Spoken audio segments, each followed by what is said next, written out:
Good evening and welcome to ICAS Winter Symposium Veritas 2023. I'm Shinja Kim, President and Chair of ICAS, and thank you all for joining our program today. And it is my pleasure to introduce our special guest speaker, Professor Andrew Nathan, who will address today Chinese politics and foreign policy. Andrew Nathan is class of 1919 professor of political science at Columbia University. He studies the politics and foreign policy of China, political participation and political culture in Asia, and the international human rights regime. And these books include Chinese Democracy, 1985, The Tiananmen Paper, 2001, and China's Search for Security in 2012. In 2013, he wrote Will China Democratize?, followed by Taiwan and Indo-Pacific in 2021, and China's Influence and Center-Periphery Tug-of-War in Hong Kong, Taiwan, and Indo-Pacific also in 2021. He has served at Columbia as Director of Weatherhead East Asian Institute and as Chair of Political Science Department. Also, Andy is chair of the Morningside Institutional Review Board, IRB, and off campus, he is a member of the board of Human Rights in China, and a former board member of the National Endowment for Democracy and of Freedom House. Also, Andy is the regular Asia and Pacific book reviewer for Foreign Affairs. So with that, ladies and gentlemen, hope you enjoy the program and please welcome Professor Andy Nathan. Thank you. Thank you. Thanks to Shinja Kim. All right. Some of the books she mentioned have co-authors or co-editors. I won't list them all here. I'll take all the credit for myself. And thanks to Sangju for inviting me to do this. I haven't been able to attend meetings of the group, but I've listened, I think, to all of the recorded talks and Q&A because I found them very, very useful, but just from schedule, it hasn't worked for me to participate live. Tonight it does when I'm speaking myself. And I really admire the group, and you've heard from many deeply informed policy experts, and many of you are, all of you are deeply informed policy experts, which I am not. I don't have any government experience. I never had a security clearance. I have no secrets to give away to anybody. I've been teaching, though, Chinese foreign policy at Columbia for many years. I don't even remember how many until a couple of years ago when Tom Christensen took over that course, who had taken the course years before, which is one of my points of pride and bragging. And so at this point, I do continue to observe Chinese politics and to write about it, and Chinese foreign policy, and to write about it most recently with a group that you may know, coordinated by Orville Schell and Susan Shirk, called the Task Force on U.S.-China Policy, which it's a group effort, and a bunch of us published a report 2 or 3 months ago on American policy toward Taiwan, which I'll have something to say about toward the end of my remarks. So given that background, I first demurred and told Sangju I didn't think I was really qualified to address this group, but he insisted that I should do so. So I'm going to talk about a couple of aspects that I think are timely. Of course, China is always timely, particularly now with the big balloon. And I don't know if you all saw Saturday Night Live on last Saturday with the wonderful balloon skit. And I will talk about 2 issues that I think there's a lot of debate about, so I can bring those up and we can discuss them and I can hear your views. One of them is about regime stability, and the other one has to do with what are China's or Xi Jinping's strategic ambitions. So on the first point, I think there's a widespread view in American media, certainly, maybe not as much in academia, but also in academia that Xi Jinping's regime is vulnerable to collapse or overthrow, that it's not really stable, that he faces many challenges. The demographic challenge has gotten a lot of attention recently. Of course, that's a very long-term challenge.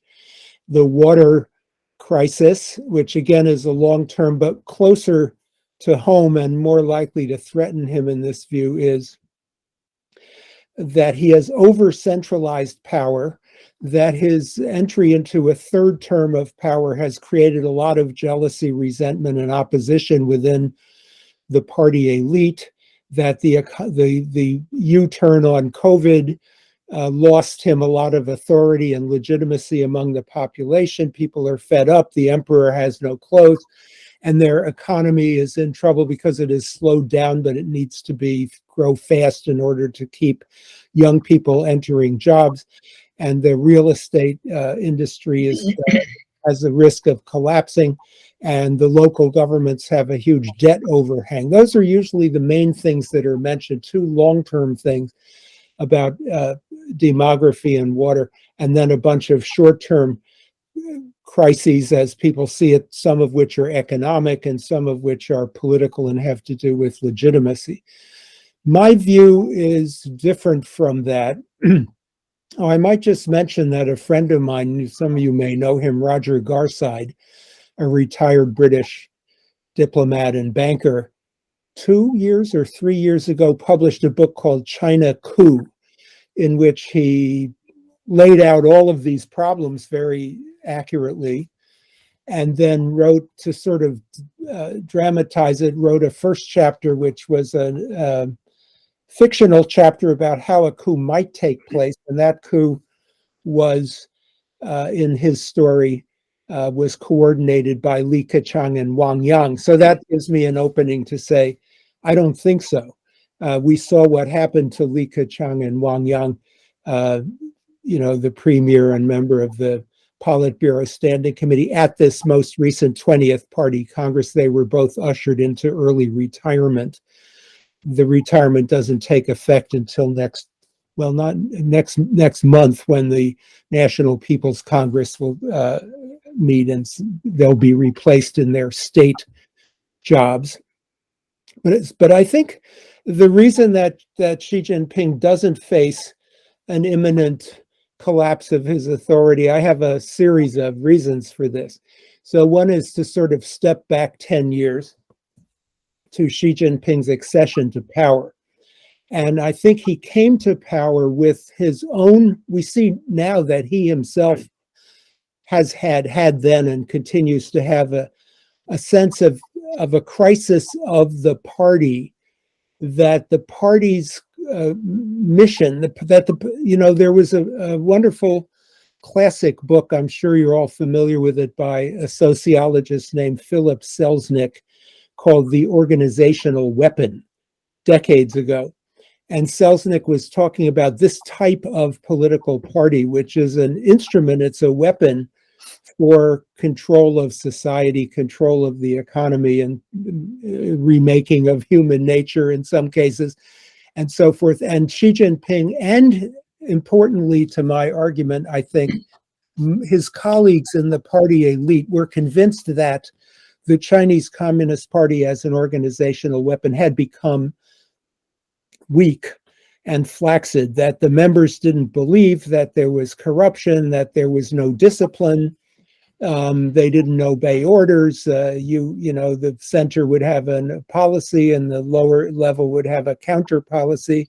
Shang you zheng ci, xia you dui ci, kind of a thing. And there was a sense of crisis, not only by Xi, but by the most of the party elite, or many of the party elite, that we really have to pull it together. And this wasn't new, because previous leaders had had a similar sense of crisis. Jiang Zemin did, Hu Jintao did, but they didn't deal with it effectively. And that's why the sense of crisis was intensified. And I think that she was chosen in good part because the selectorate, the outgoing senior leaders especially, thought we do need a tough guy to really pull this thing together. So my view, contrary to that says they were horribly shocked and surprised when he turned out to be a tough guy. He came to office and started at work, chopping away at this weakness of the party, especially with his anti-corruption campaign, but not only that, right, but the imposition of ideological discipline.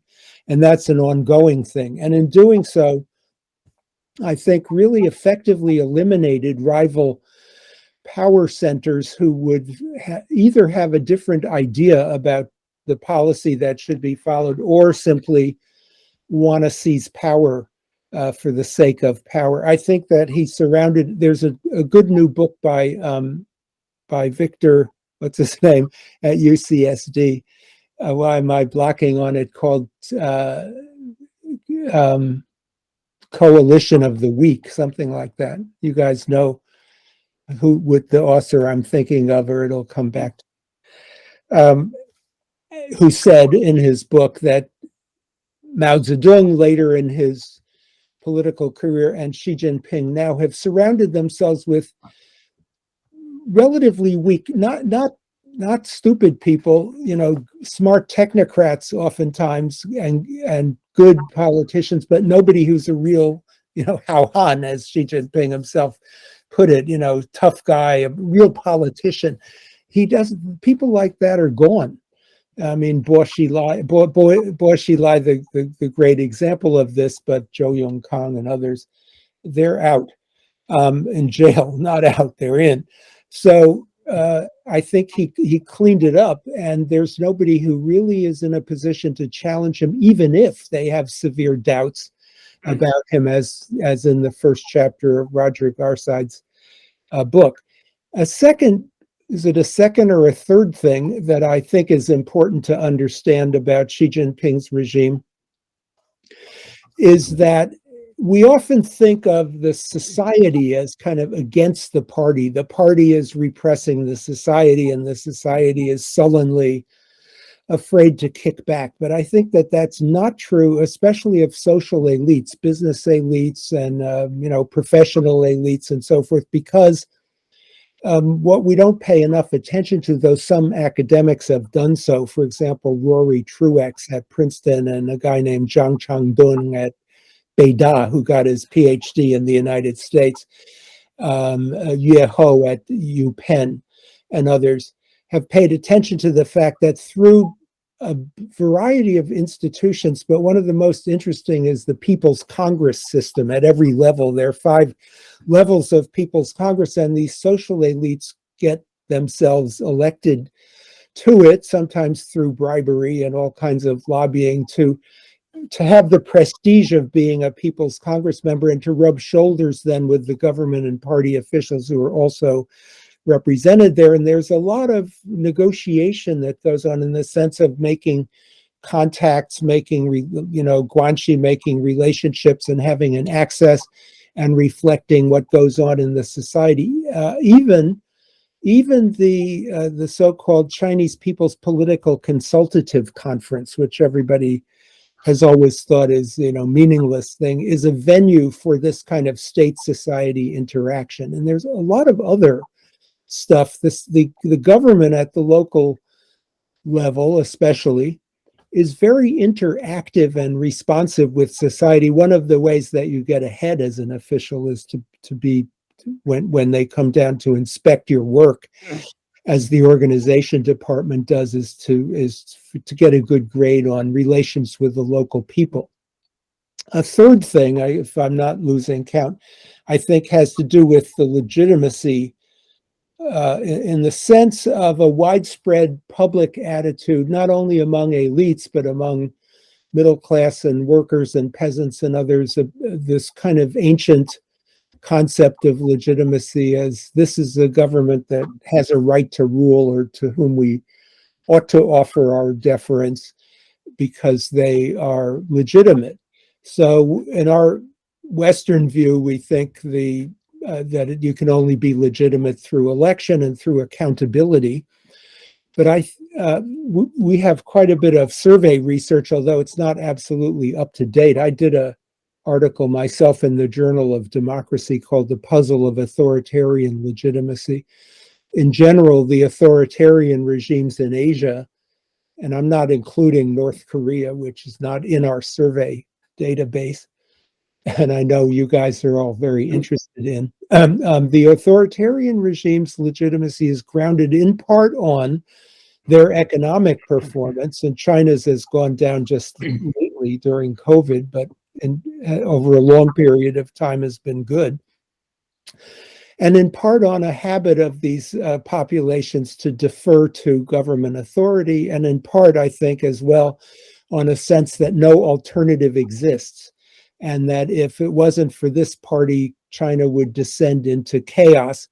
Some Chinese are old enough to remember that, to remember the chaos of the Cultural Revolution, and they're extremely averse to any repetition of that. And many Chinese are too young to remember it, but have, they've, for example, entered the middle class, have, don't want to rock the boat. So I think that the Communist Party actually is not facing a crisis of legitimacy.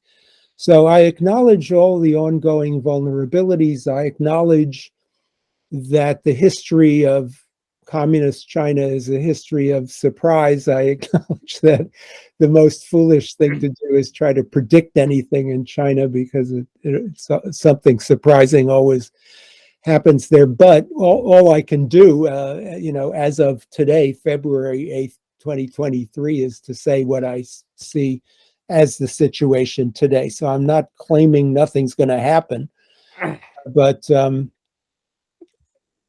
don't see it right now. Doesn't seem to me to be happening. The second big topic that I wanted to put on the table for discussion that I think is very much debated nowadays and important and interesting has to do with what are Xi Jinping's strategic ambitions. So this question, first of all, obviously is extremely politicized in the United States, like with the balloon crisis and the Republicans criticizing Biden and so forth. So I think we should set that aside. That's a political debate. It's not kind of the real debate that would go on in academia, or I suppose would go on in government. I hope, that the real debate would go on there. So in the real debate, it seems to me there is one view that sees Xi Jinping's strategic ambitions as very, very large.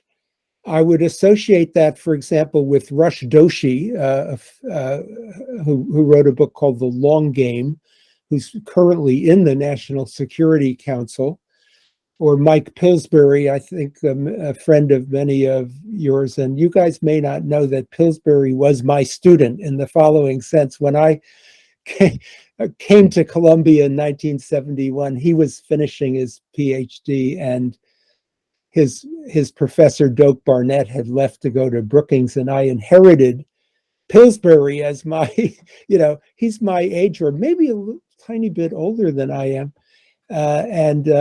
So this is another one of my bragging points.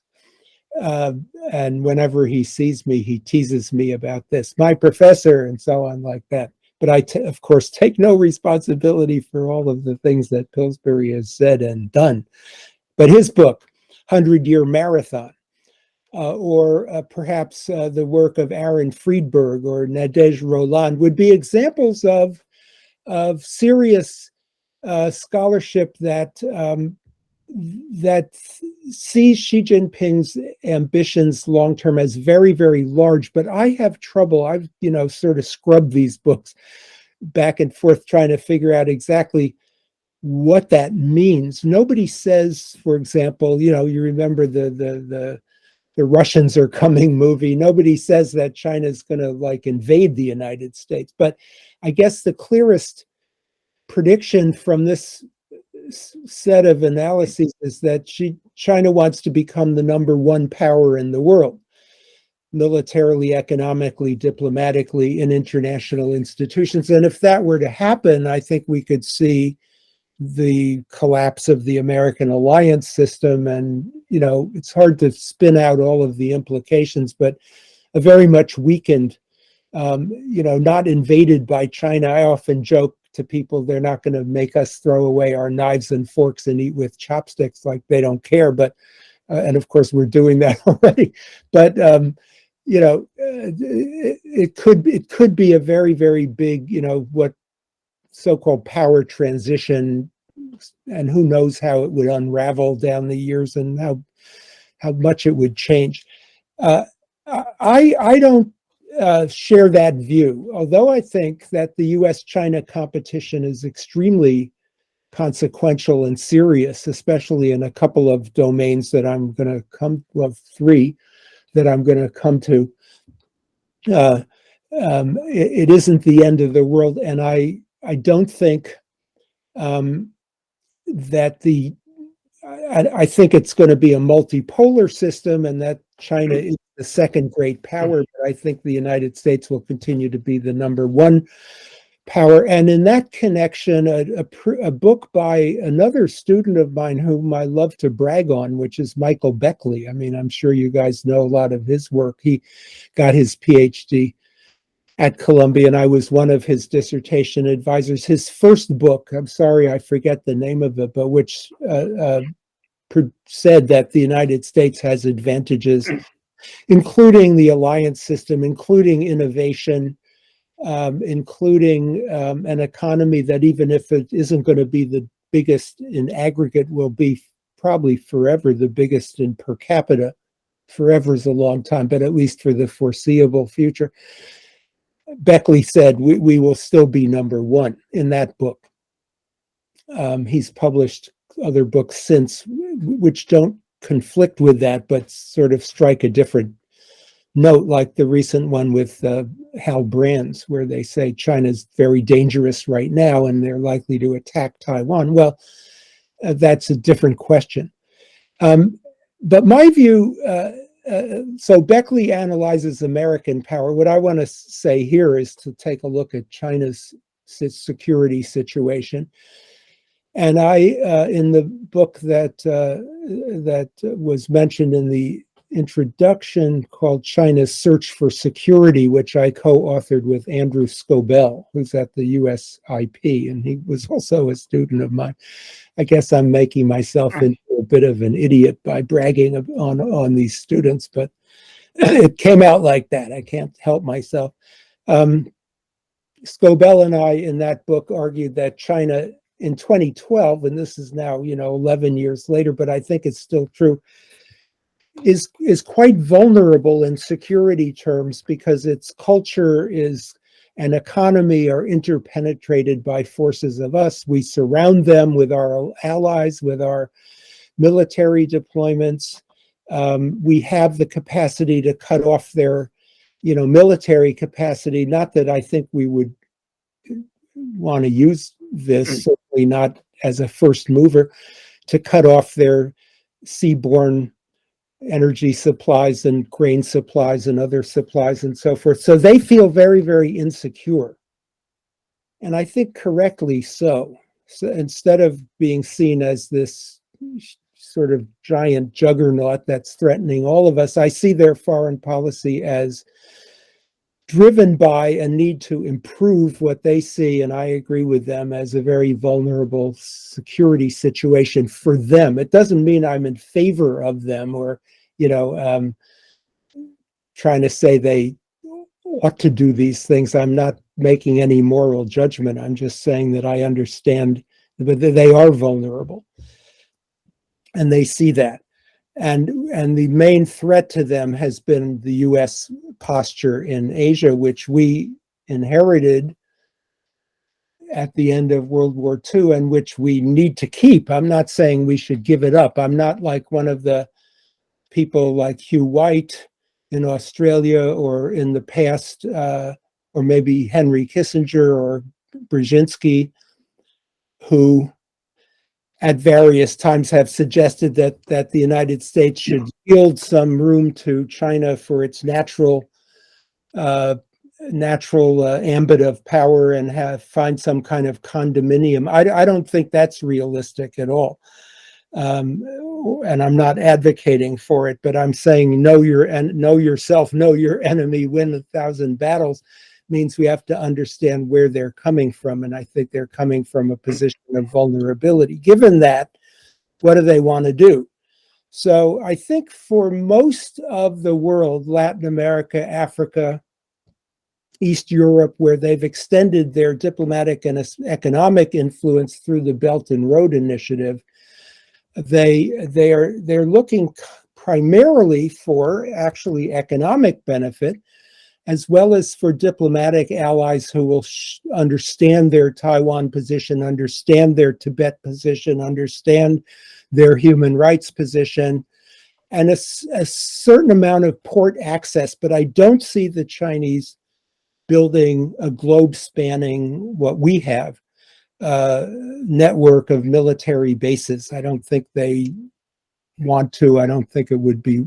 And this is one of the areas where I could be wrong.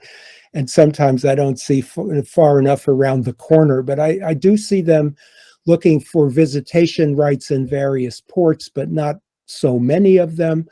And I don't think they're going to start building bases and blanketing the world with bases. Now, so it's mainly economic and diplomatic. The ideological battle, I think, has been forced upon them. So when the US says we're in a battle between democracy and authoritarianism, I don't think China picked that battle or started it. I think it's us, and they're defending themselves, but not trying to overthrow democracies or to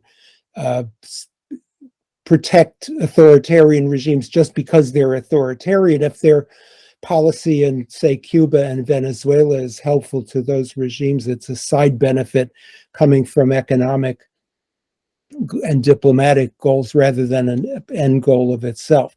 Now, South China Sea and Taiwan are different. These are areas that they need to control for military security. I think I've probably spoken long enough, but I want to perhaps put the Taiwan and South China Sea thing into the Q&A rather than developing my argument right now. But I think they need to have these things, especially to have Taiwan. But what is their Taiwan strategy? So here there's a huge debate again. I mean, are they going to attack in the near term, as some of our Indo-Pac commanders, both of them, I think, Aquino and Robertson before, I think, have said that, and Oriana Schuyler Mastro, and then Beckley and Brands? Or are they more patient? I'm of the view that they have a longer term strategy. I would also happy to talk about, and I'm no expert, but I nonetheless have thoughts about what their military strategy on Taiwan would be sooner or later. But let's leave that to the Q&A if you want to talk about it. And I can talk as well about this paper that the task force did on Taiwan deterrence, where we think it's important to have both military deterrence and assurance that we are not changing our Taiwan policy, that we think it's important not to send all these signals that we should support Taiwan independence and so forth. Not that I'm not in favor of it, Taiwan independence, but I don't think it's the proper understanding of how deterrence works. Conclusion, so that we could go to Q&A, would be, number one is, don't count on China to solve our China problem by collapsing, which, by the way, wouldn't be a solution. That would be a mess. But they're not. Let's not count on them collapsing, weakening, etc., because I don't think they're going to do it. And wishing for that in any case is not a strategy. Number two, the competition with China. I also wanted to mention that the competition over leading technologies of the 21st century, very important. Taiwan issue, very important. But I don't see China aiming to replace the United States globally as the number one power. Okay, let me leave it at that and look forward to discussion. I expect a lot of people to disagree with the things I've said. That's one of my incentives for having said those things, so I do believe them. Thank you, Andy. It's great. Before we get into the Q&A, allow me to make one brief comment. ICAS is not an agent of any government or foreign principals. There's no foreign funds involved in ICAS activities. Thank you. Joe Bosco, go ahead.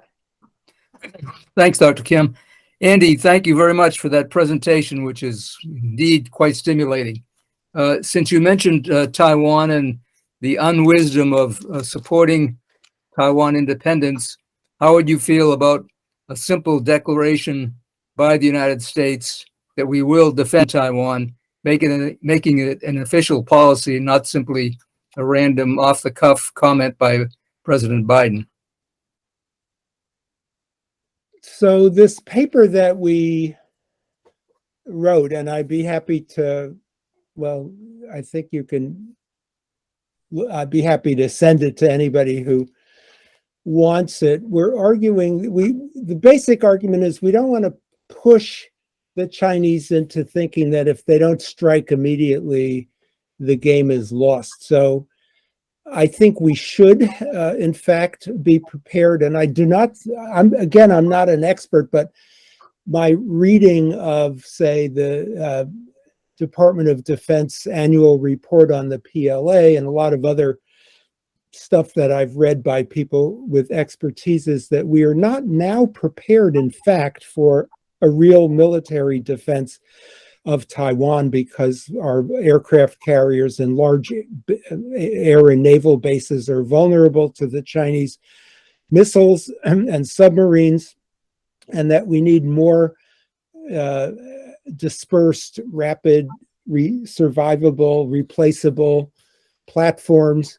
We need we're coming in late to pre-position resources in Taiwan, to train the Taiwanese, to arm them with the appropriate armaments for defending themselves rather than tanks and so forth, and there's resistance in Taiwan to this change. In other words, I think we should possess a real capability, knowing what the Chinese have in their asymmetric strategies to defend Taiwan. And we don't need to say anything about it because the Chinese will, their intelligence will tell them what we have. I would rather not say stuff that doesn't sort of do anything. And I don't know what saying that is going to do other than put Xi Jinping against the wall and make him think that we are moving the goalpost closer and closer to independence for Taiwan, which we should not declare that we support. I think our old policy was a good one, which is to say that we seek peaceful resolution. Thank you. Patrick Cronin, go ahead. Well, Songju, thank you very much for what you do. And Professor Nathan, thank you for those remarks. I want to go back to your first big point, maybe the less controversial of the two subjects. I think you'll get a lot of questions about Taiwan and the South China Sea, but I want to make sure I understand your view of what Xi Jinping thinks about the vulnerabilities and insecurity. Does he have this idea that, was it Wen Jiabao who talked about the 5 or 6% economic growth, or there'll be instability? A certain level of economic growth was needed for the legitimacy. And also, how would you explain the Hong Kong national security law from the CCP perspective if he's not insecure? I mean, what's going on here? Is there another view, not the collapse of China, not the collapse of the party, but simply a feeling of deep insecurity that's driving policy? Thank you. Yeah, I think that is what I'm saying, a feeling of deep insecurity that's driving policy. I don't have any inside information about whether they think that Wen Jiabao quote, and I forget what the percentage was that he said, but their goal before COVID was 5.5%, and they seem to be striving to reach it. And one of the important points about the economic crisis in China is that the Chinese government still has so many levers of control over their own economy. The currency is not convertible on the capital account, so it can't be rated. It can't be caused to be collapsed by George Soros like he did with the English pound. They can lend money. They could take these broken real estate entities and arrest the founder and then take over the entity and then put government money into it to make it whole. They can they own the land, the government owns the land, the government owns the utilities, the government owns the banks and so forth. So they can manage, I think. They're not and they can make the economy grow if they want to. And in fact, their economy seems to be recovering.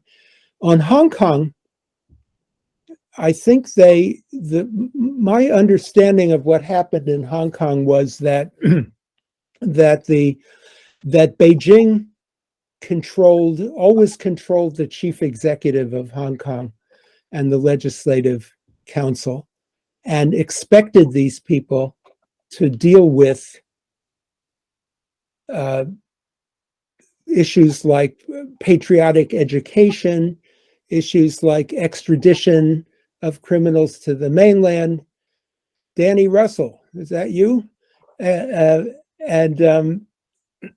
The chief executives of Hong Kong turned out to be weak and unable to handle the situation, and the Hong Kong people mounted a series of larger and larger demonstrations, ending up with very, very big demonstrations in 2019, and a strategy then that that these guys who are now on trial, like Benny Tai, articulated publicly, which is, we're going to win elections and have enough of a bare majority in the legislative council to reject the chief executive's budget and precipitate a crisis. So at a certain point, Beijing decided that the local guys couldn't hack it. They weren't doing their job. And then they came in a very characteristic way with this national security law, which is sort of like a wedding cake. So you have these 4 crimes, which are so vague they can be interpreted in any way that you want. And then you have a layer on top of that, which says that there's going to be a special part of the police force and a special section of the judiciary. And on top of that, there's a committee with a Beijing advisor that advises the chief executive. And on top of that, there's a power of Beijing to extradite anybody that they want to, like as if all of these people in Hong Kong still couldn't handle the damn situation, they have it in the national security law, the right to just grab anybody that's a defendant that they want to grab and do, then they can convict them in a mainland court. So they have it, the extreme distrust of the local people, the local pro-Beijing people, is manifested in the layered quality of the national security law that's written in such a way that there's absolutely no risk anymore. We trusted you for all of these years and you couldn't do it. Now we've got it in such a way that we absolutely control it. Thank you, Andy. William King, go ahead. Thank you, Dr. Kim, and Andy, thank you for your presentation today. I'd like to back up a little bit and think through this one. There's a lot of strategists, theorists are thinking right now that, China's long war approach has been a slow addiction of getting the international community addicted on their economy, their way of living, and their expansion of populations into other countries to gain presence and slow, in many ways, taking over the, of rules of law by presence, by population expansion in other places. And we're looking at the African continent as a great example of that, and some other key zones. But that COVID-19 sort of took them off that track because it's sort of causing other countries, international communities, to rethink their dependence upon China for resources, for supplies, for critical areas, and their presence in a lot of places. And that this reaction to the international community sort of insourcing, bringing some cases, trying to cut the dependence upon China down a little bit, that we're seeing this exercising Hong Kong, exercising control of Taiwan as a reaction to the international community, afraid of being isolated. Now, what are your thoughts on that? And how are we taking them off their long war strategy? And are we driving them off, taking them off that strategy? Are we driving them to a conflict where they're going to be back to the corner where they have no other option than to do what they're doing and to continue to increase that insecurity in the region? So I don't think that their economic expansion into Africa and so on and so forth was sort of using economics in order to achieve a political goal. I think it's kind of the reverse, that they needed to grow their economy. They found themselves in this position of the factory of the world. They needed a lot of oil. They needed a lot of grain, timber, copper, iron, and so forth, which is to be found all around the world. Many of those resources are already sort of locked up by the advanced economies. So they went into some of the places that where the stuff was not yet locked up, so into, Sudan and so on, and less explored areas, and so their political influence follows. I think if you're China and you're doing a lot of business really with almost every country, right? I mean, because their economy is so big that there's I don't know exactly for all 193 countries, but I think there's very few countries where the Chinese don't have some business to do. And following that business comes along the embassy and the trade promotion and, media and lobbying and corruption, if that's available, a methodology in that particular country, and political influence comes with it and has its own purposes that I mentioned before, like, trying to educate these countries about what the Taiwan issue really is, and why there are certain formulas that you can't say, and why you shouldn't, Tibet and things like this, and to defend themselves against the attacks on their image that people like me have launched, among others. And so I think it's like that. Now, I think every country that they're in that I know of, and again, I don't know everything, there's a anti-China faction, like if the government is borrowing money in Sri Lanka or in Malaysia or in Kenya from the Chinese to build a railway or to build something, then the opposition is going to criticize that. And there's also various kinds of pushback and resistance in terms of, are they hiring local workers? Are they causing pollution? Are they invading the indigenous people's territories? Is the railroad that they built not as good as the one that the Japanese would build?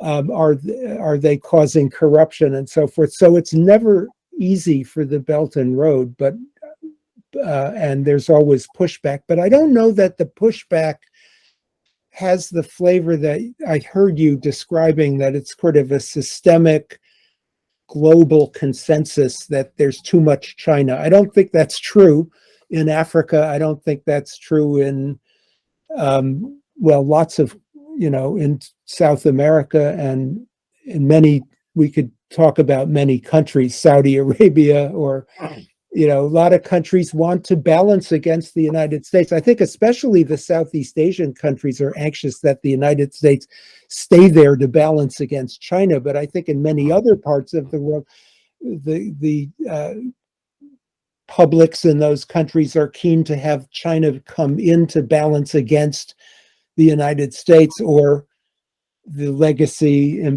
colonial power. Now, on your question about, if I understood the question about does the United States have an answer, I thought that who told me this?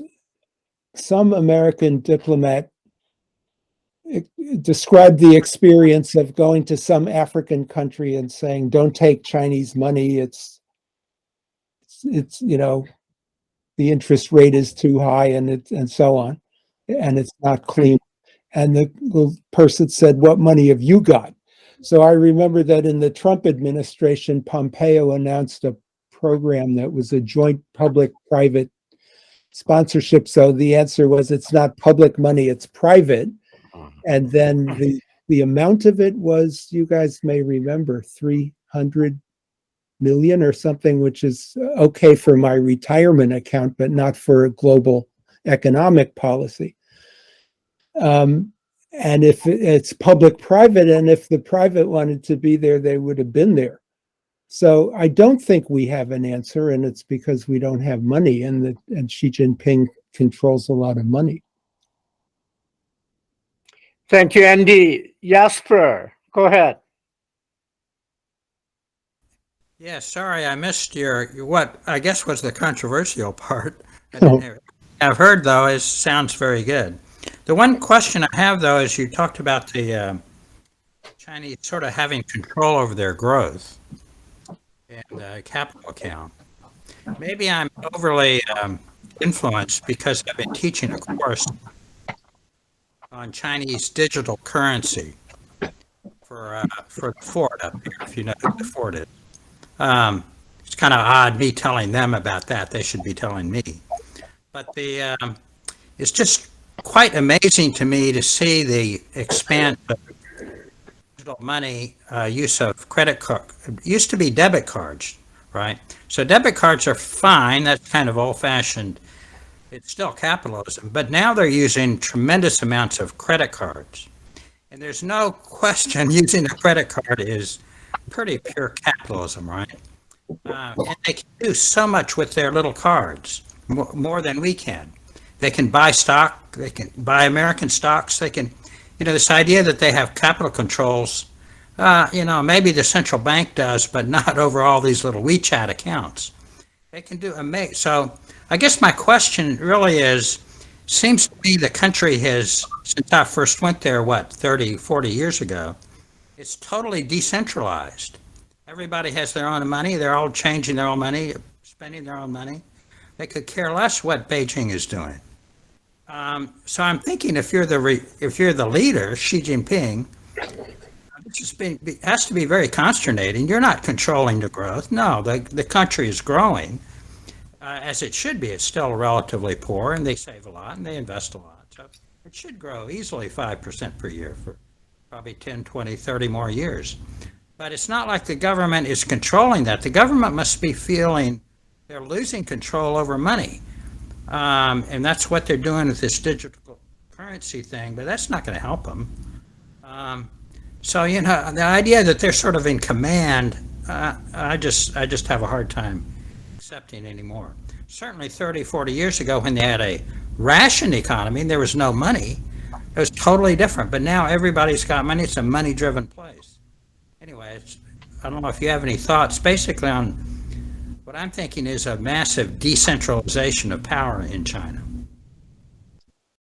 So since before Xi Jinping, so I guess for 15 to 20 years, the Chinese government has sought to increase domestic consumption, to use domestic consumption as a much more important driver of economic growth than it used to be. so that they don't have to depend so much on exports to drive economic growth. So the fact that people have money in their hands and they're spending it is a good thing, and I believe is a result of government policy. And I think it hasn't gone as far as the government wants it to go, because Chinese people, you might be seeing people who have a lot of money to spend, but in general, Chinese people are very thrifty and they like to save money because All right, what I'm seeing is they're using credit cards. They're borrowing money. It's like, it's not like they have it necessarily, but it's like, you know, well, that's part of how it works. I assume they're paying off their credit cards. If there was a vast, I don't know, I don't have an answer to this, but people spending money, whether they spend it on a debit card or a credit card, is consistent with the government's policy. And I don't think it makes the government vulnerable to, for example, uncontrolled inflation, because they can control inflation. Of course, famous last words, but that's my impression. They can control it because they control the money supply. Danny Russell, help me out here, man. Okay, Danny Russell. Danny, welcome. Thank you. Thank you. Go very ahead. much. Hey, Andy, I just adore listening to you. That was fantastic. All right, I agree with you now. Not next time. Two things. One thing you said I didn't agree with that we can talk about at some point is building big military bases around the world is very 20th century. Yeah. And is probably not a good indicator of China's military ambition, intent, capabilities, growth plan. In the 21st century, access matters a lot more than bases, and technology matters a lot more than access. So I wouldn't be so quick to reach a judgment on that. The Chinese may be discovering that they have a lot more opportunities than they knew about on the military side going forward. But setting that aside, I have a question, which is about your read on the future and the prospects for the succession of power. I heard you started there, and I heard you, and I have a high respect for the resilience of the Chinese Communist Party. It's a Leninist party that has applied an immense amount of thought, science, history to the conundrum of how they can sustain power. And they have an advantage that Lenin didn't have, namely immense technology, including AI and sort of the massive ability to shape social discussion, etc. But nevertheless, so Xi Jinping, he's got the gun, he's got the pen, he's got the sword, he holds all the levers of power and so on. He got his dream team line up for the Standing Committee, the Politburo, the Central Committee, but he's not invulnerable. And we know that corrections in China often come in lurches, although I think we're seeing a lurch now with the reversal of zero, COVID, and a number of other policies, although that feels very tactical. But there is such a thing as the mandate of heaven tradition, and he is the author of a series of pretty dramatic, pretty significant blunders in the last year or two, and he's faced with some of the challenges that you mentioned, which aren't trivial. So I think, it's reasonable to treat this as an open question.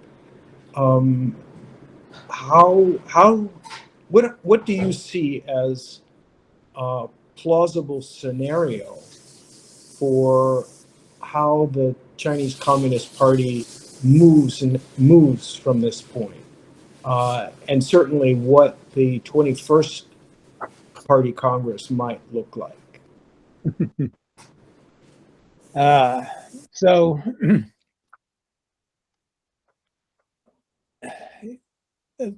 just not to repeat what I've already said, but to add another thought about why it's hard to carry out a coup against Xi Jinping is the surveillance that I believe he has over all of the other people through their secretaries and their guards. Hi, Richard. And so if you did think that Xi Jinping had made a bunch of blunders and you wanted to reach out and speak to somebody else about that to see whether that individual agreed, I don't think you'd be able to do so, unless there was, people are not allowed to just meet privately. So that's a problem. But then you asked what would happen at the 21st Party Congress, and I don't know if I have anything to say about that. I really don't know. I mean, he won't live forever, but he's only 69. Yeah, I mean, he could certainly live for 10 more years or 15. I mean, But Andy, so what you're saying is that it's either a coup or it's Xi Jinping president for life. Or he arranges an order, or so it's either a coup or Xi Jinping for life, or Xi Jinping falls down and plotzes, and then there's a power struggle, although there is an order of succession. So perhaps the power struggle could be an orderly power struggle. Or number 4, he arranges a succession when he's good and ready, let's say in 10 years, or could be in 5. But in 10 or 15 years, if he's still healthy, if he's still Joe Biden, he arranges picks a successor and he steps back. So those are the 4 kind of, logically sort of complete set of options, it seems to me. But who knows which would happen? I mean, how is his health? There's this Winnie the Pooh meme about him, which suggests that he's overweight. He doesn't even look human the way that he walks around. You've seen him in person, but I mean, from any public appearance, he looks sort of like a robot. So it's hard to tell how his health is. I don't know what could happen in 5 or 10 years. Thank you, Andy. Is David Lee out there? David Lee? Yes, I'm here. Yep. Go ahead, David. So thank you so much for your remarks and insight. So China indicated in response to President Biden's State of the Union address that they wish to promote the return of bilateral relations with sound and stable development, yet also simultaneously threatened countermeasures in response to the shooting down of the balloon. So is there a point where we should just call a spade, where China's actions clearly don't reflect their rhetoric of cooperation, and therefore the United States should operate under that assumption and mold policy involving China accordingly, be it in the South China Sea or Taiwan? Or do you believe that President Biden's stated approach of seeking competition over conflict is still prudent? I think the Biden approach is prudent. Nobody's going to benefit from a sort of out of control polarization. The 2 sides are not friendly. We don't trust them, they don't trust us, and that's not because they're Chinese and we're white or something like that. It's simply because their interests are adverse to our interests. They want us out of Taiwan. They want our alliance system to be weakened. We don't want to give those things up, and for good reasons. And so we are in a situation that is adversarial, but as everybody has said, I think, carrying that to all the way to the test of strength is a disaster and should be avoided. So therefore, I want to call a spade, but the spade I'm calling might be a little bit different from the spade that you see. Because I think, yes, they want to take over Taiwan, for example, but I don't think they want to do so through military force, because of the huge cost of doing so. They would rather do so through a very long, in my opinion, and this is optimism on my part, having a long, patient strategy of pressure on Taiwan, pressure on the United States that would eventually, they hope, get the message across in Washington that this is not, that Washington can't win or the cost is too high. And then that message percolates down to Taipei. And then, and by the way, and here I would like to ask Richard Bush. Richard, I think before you got on, I started bragging about some of my former students, Mike Beckley, Michael Pillsbury, who, you know, formally, supposedly was my student. I was on then, and so I was waiting for you to mention me. Well, now I will, because this is my proudest brag, this guy, but I didn't see that you were on. But in following up on this question about Taiwan, and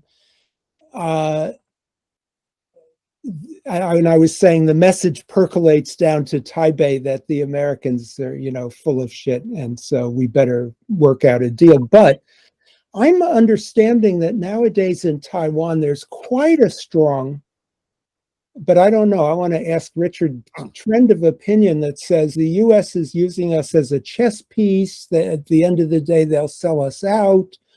I mean, this is a Kuomintang, I think, and Beijing generated line of thinking that has, as I understand it, a considerable market, whereas here we are generally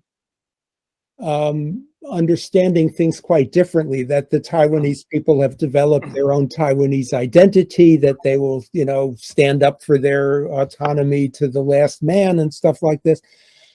I'm not sure that that's the whole story. Now, if this thing I'm describing is just a tiny trickle, then we can ignore it. But if it's a significant stream of opinion, it's important that we understand it. Thank you. I'm Richard Bush, go ahead. Asking. Okay. I think it's a segment of opinion. It's in part of the KMT, but it's not all of the KMT, I think. And the mainstream view is anti-unification and hug the Americans as closely as we can. But I wanted to ask a question, not about Taiwan, but about the Xi Jinping leadership. When you and I started out in the China field, one of the hypotheses about elite politics in China was that Mao is in charge. And I think the mainstream view now is that Xi is in charge. But that is in contrast to the collective leadership that existed under Hu Jintao and Jiang Zemin and so on. But it begs a couple of questions. Number one, even in a leadership that is populated by apparent loyalists to the top leader, you can have factional divisions and fights over succession and all kinds of other things. It's you don't need a collective leadership to have arguments within the leadership. The other possibility is that under Hu Jintao and Jiang Zemin, elite politics was not as collective as we thought, and that the top leader really was first among equals. So when Mao was in charge, there were factions, of course, right? Sure, you wrote about it. I wrote about it, and but Mao being in charge was different from Xi being in charge, I think, because Mao's attention wandered as he seemed to have other interests and so forth. So, but Xi, I don't know, right? I mean, I don't have the information, but my impression is that Xi Jinping really is in charge, and that he seems to be in charge of everything, and actually is in charge of it. This Victor, what is the Victor? Sure. Say it again. Victor Schur. Victor Schur. Right. Thank you. SHIH. book about coalition. What is it called? Coalitions of the Weak or Leadership of the Weak or something. I mean, I think that Mao, I mean, especially before he purged everybody, had around him some, you know, pretty tough guys with independent power bases of one kind or another, but he was in charge when he wanted to be.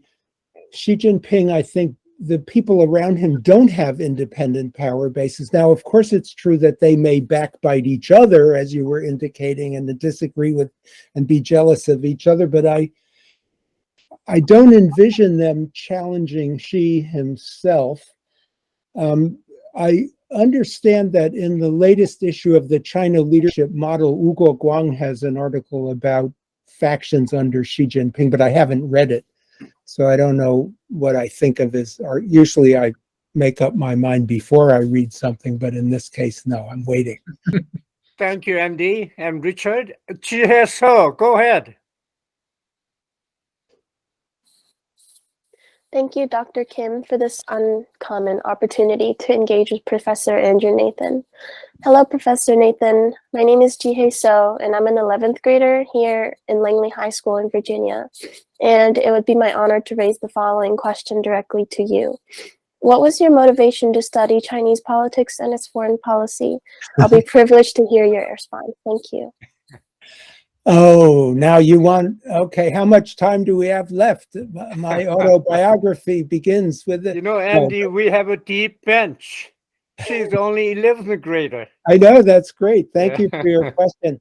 I mean, when I went to college, to Harvard, I needed to take a social science course, and I thought I'll take this China, Japan, Korea social science course because, you know, it's so weird, it's so far away. This is 1960. It's so exotic and stuff. So I took it, and it was a very good course, and I really, really enjoyed it, and I went on in that field.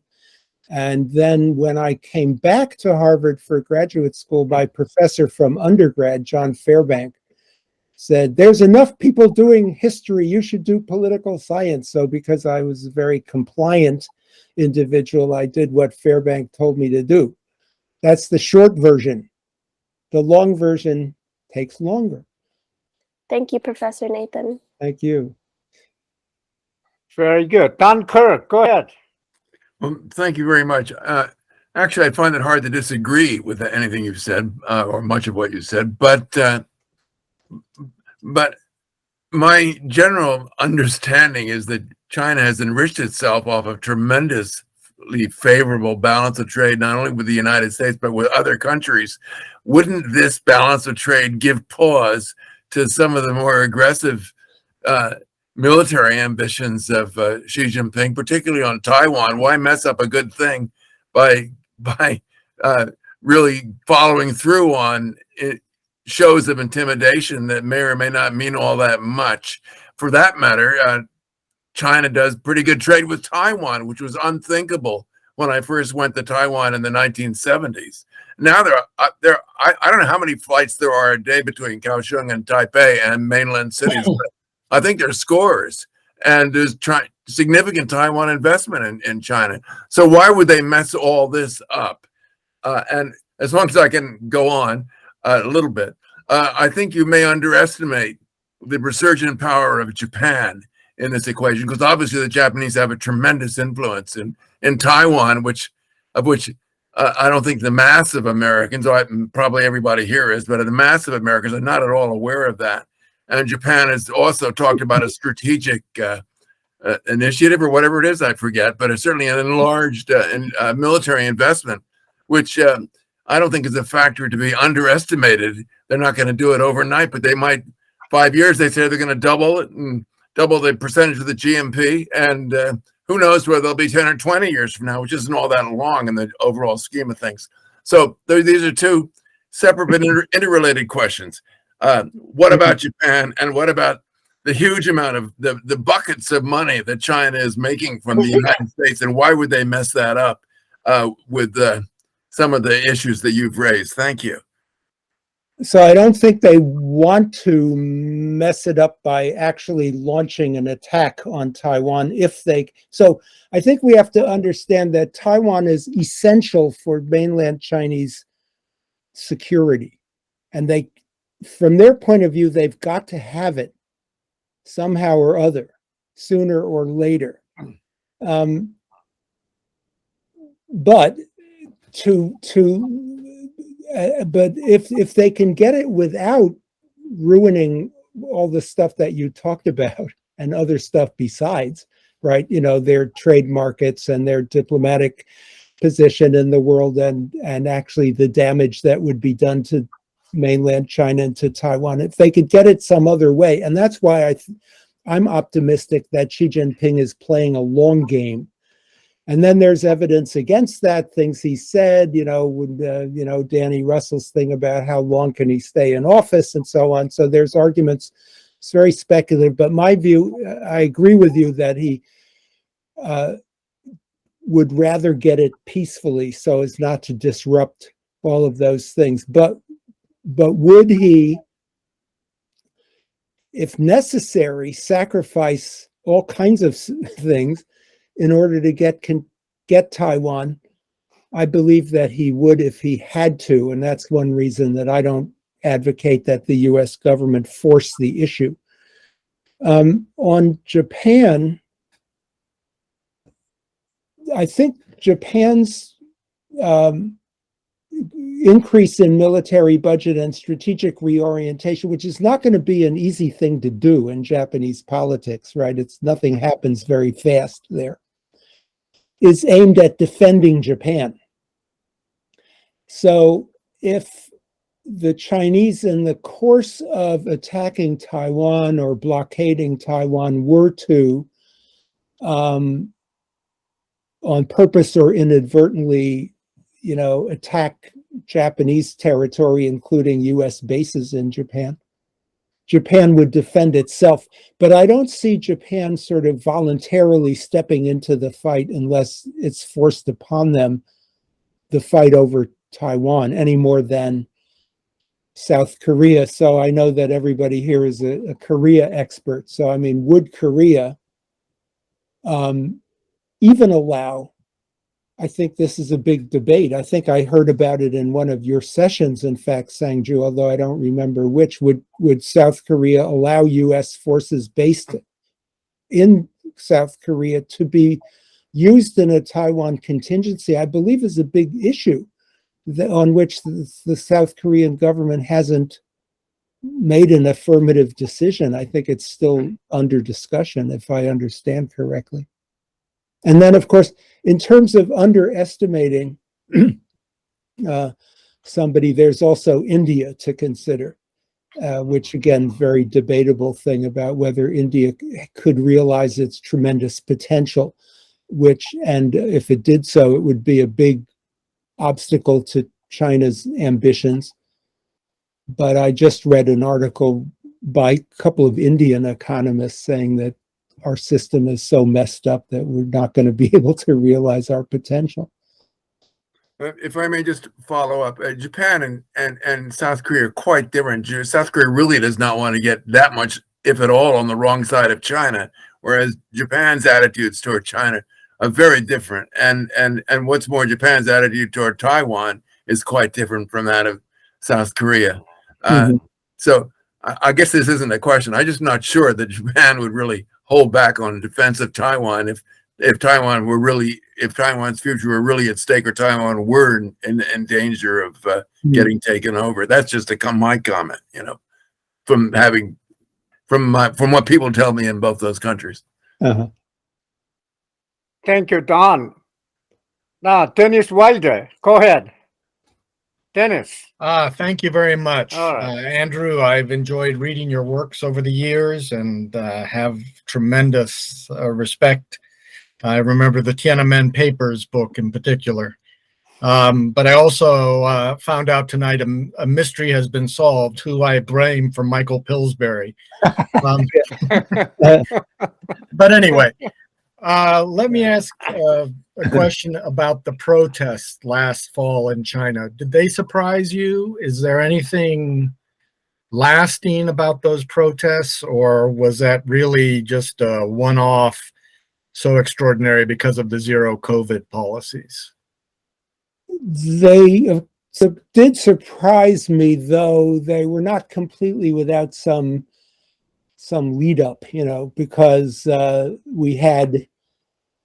was a film that came out of Shanghai. I think it was called something like Shanghai in April or something, some name like that, that had been, sort of people had shot on their iPhones and stuff, and it had come out and been put together, and it showed people who were locked up in high rises yelling at the guys in hazmat suits, and somebody phoning the local street committee and saying, we haven't got our food, we're elderly, my husband is in bed, we need our food. And then it was recorded, and the guy in the street committee was saying, I know, I can't do anything about it, I've asked for instruction from above and they don't answer.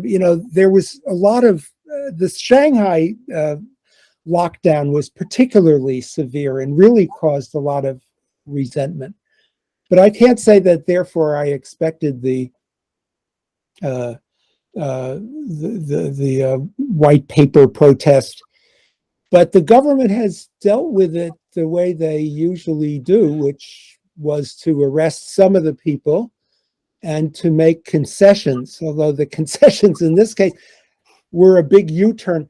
And there's a debate about that too. And I kind of trust the people who have said to me that Xi Jinping, the government had already decided to shift from the zero COVID for a number of reasons. It was costing too much. They believed that the new strain was less deadly. They had decided they couldn't contain it anymore, and so forth. But then they rolled it out very clumsily, which is an example of one of the questions, and I forget who asked it, about Xi Jinping making big mistakes. Because if it's either he made about this mistake that Xi Jinping made in the way that the COVID was handled, I think there is a characteristic sort of pathology of the Chinese organizational system that we've seen for many, many, many decades, and we saw it under Mao, which is that everybody is so anxious to be exactly lined up with the top leader that as soon as the top leader says, let's do something, everybody swings, to the starboard and the boat tips over. And so I think it's hard for a leader of the Chinese Communist Party, especially after 10 years of Xi Jinping disciplining people and saying, study the ideology, be online with Xi Jinping, the party core.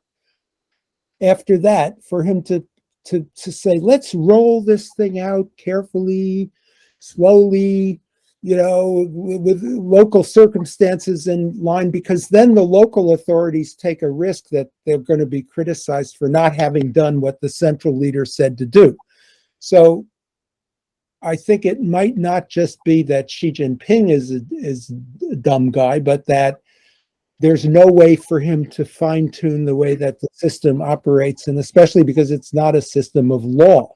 In a system of law, we can fine-tune the thing into such finesse that we don't get anything done for 20 years, because somebody sues you against it. So anyway, I was surprised, but I think that they yielded to the mass sentiment in a clumsy manner, arrested a certain number of people, and people get the message that it's not, you can't go up against the government. But also, I think people are sort of so relieved, they're unleashed, that and there is a Chinese custom of putting the past behind us, right? This is not a accountability or justice, like, oriented culture. So I think people are sort of like, okay, let's go on with the rest of our lives. And as somebody was saying, I think William Brown, we have money to spend. We've saved up a lot of money. Let's get out there and spend it quick, kind of a thing. So I don't think that spells trouble from a mass basis for the regime. Thank you. Jasper, go ahead. Any issue with Taiwan, I have a hard time thinking maybe we should be talking to some Taiwanese managers. But if you get, like a city like Shenzhen or Hangzhou, each of them have about 1 million workers building these smartphones that I'm holding right now, right? Mm-hmm. And they're building them for two companies, for Samsung in Korea and for Apple here. But the actual managers of it, the company is Foxconn. It's a Taiwan company, of course. And there are like 10,000 Taiwanese managers in these two big cities, huge cities in southern China. I can't quite imagine what would happen if there was some kind of, not even a military, but some kind of trade blockage, a boycott or something between Taiwan and China that would suddenly put at least, and then all the people that work for them, probably 2-3 million people out of work overnight. Mm-hmm. I mean, I think it happened, and I can't imagine why anybody in their right mind would want that to happen, especially if you're sort of successfully ruling the country. But maybe I'm wrong. Maybe these security issues dominate. It's just, I don't know. Does anybody talk to the Taiwan managers? What would happen if there was some kind of trade blockage? Wouldn't it just shut down all those factories? You mean in case of a war? Is that what you mean? Oh, no, lack of a war, a boycott, some kind of a... Oh, blockade? You mean, so if China were to blockade Taiwan, you mean? Yeah, not even blockade. They don't need to, they could shoot one shell and shipping would stop. Insurance rates would go up. It's very easy to halt all of Taiwan's trade. Well, but I don't think Xi Jinping would shoot one shot. I mean, if he's going to do it, he's gonna do it. One shot by the PLA would shut down an awful lot of trade and put out. I agree, but I mean, I think either they're going to do a blockade or they're going to do a blitzkrieg on Taiwan, right? And it's not going to be one shot. And war is incredibly destructive, and so if war breaks out, yeah, I agree with you. You and I wouldn't, Apple iPhone and Samsung iPhone will be cut off. Yes. So, but if you're arguing that Xi Jinping wouldn't use force because of this, then I guess I would counsel. It's very comforting to think that there's a theory in international relations that because of interdependence, war is not possible anymore. But I'm afraid that that's too comforting, and it may prevent us from thinking seriously about strategic outcomes that we don't want and that the Chinese don't want either. But we can't just say, well, never mind, that won't happen. Yeah, and actually the linkages can create tensions that causes wars. So that's true too.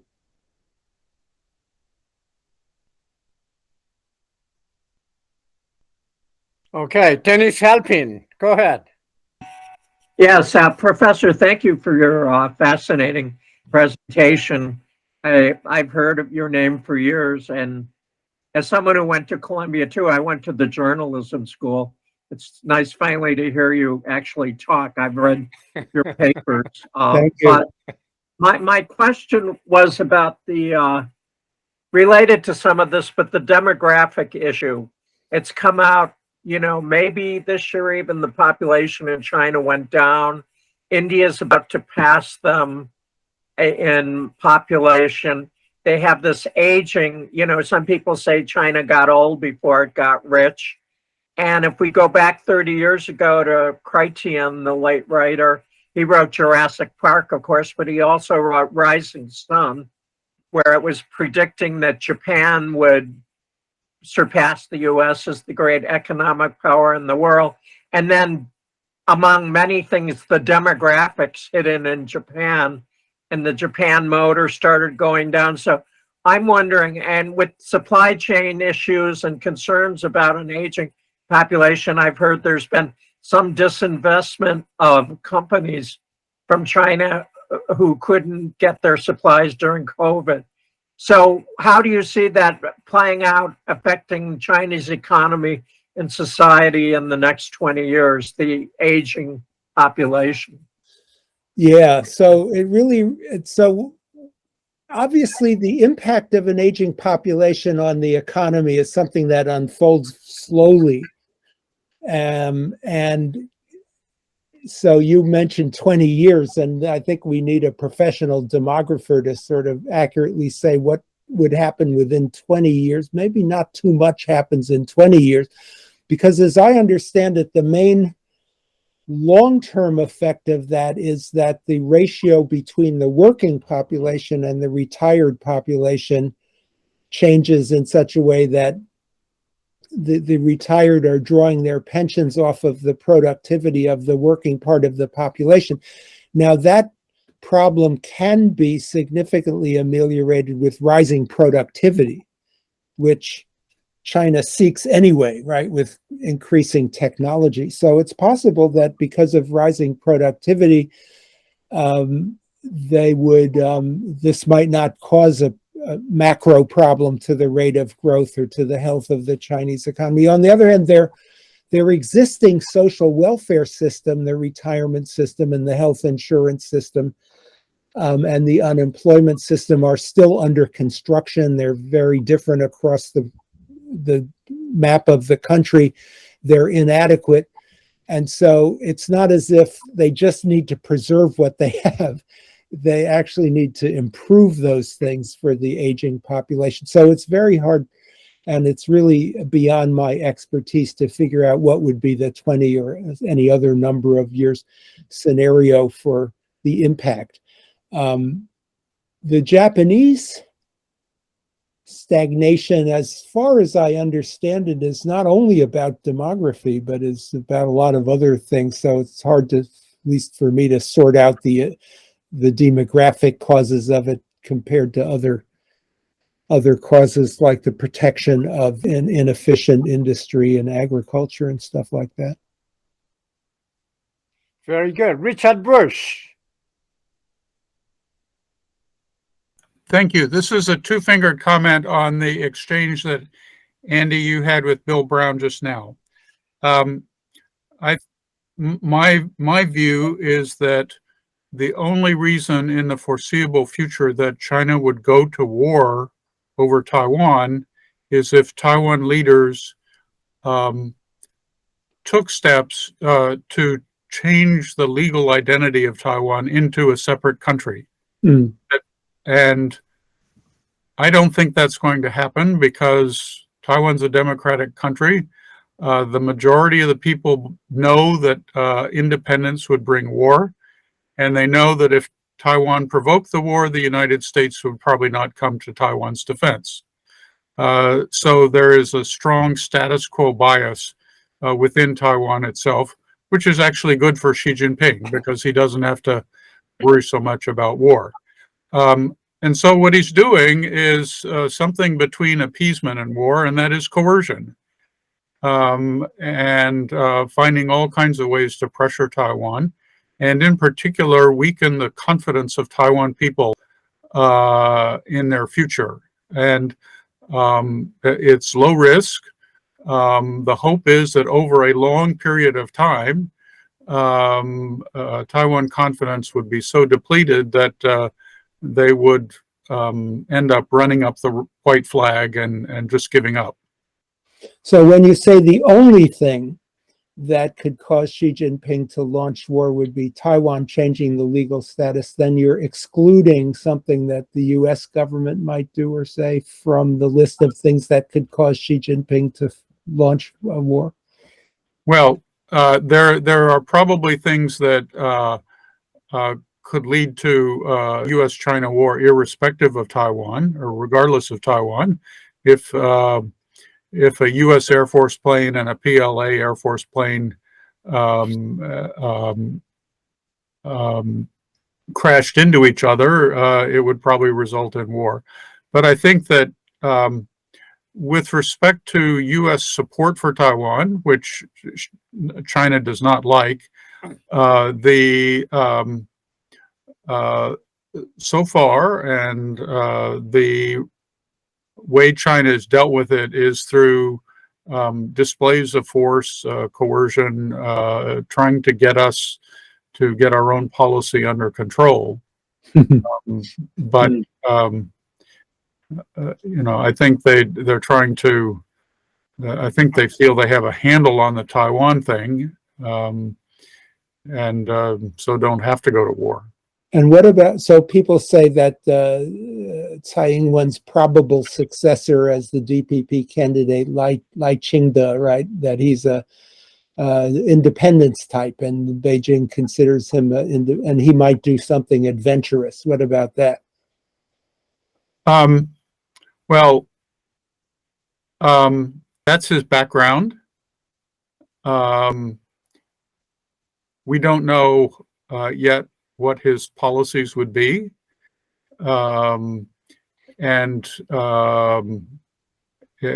He may well recognize, just as Tsai Ing-wen recognized, that the Taiwan public wants the status quo to continue, doesn't want its leaders creating problems. Moreover, although Lai is probably the candidate of the DPP, it's probably going to be a complicated race, a three-way race with a KMT candidate and then Ko Wen-je of the Taiwan People's Party. So you could have a minority president, whether it would be Lai or a KMT person, I don't know. But I'm sure that Beijing would worry about Lai, but it's early days. The other thing that I'd point out is that to change the legal identity of Taiwan and in effect declare Taiwan to be a different, a separate country, I think has to be done through Taiwan's constitutional system, through amendments to the Constitution. And that is really hard in Taiwan. It's impossible unless the two major parties agree with it. They agreed on lowering the voting age to 18, and then not enough people voted to make it happen. So here again, democracy is sort of a force for stability and avoiding disaster. Thank you, Richard. Is Seung-jae Park out there? Yes. Well, Seung-jae, thank go you. ahead. Yeah. Well, I just want to ask you another subject, like, China and the Russia relationship. Russia actually right now helping, it's a fighting with Ukraine, and many people concerning about China supposed to be helping Russia or not.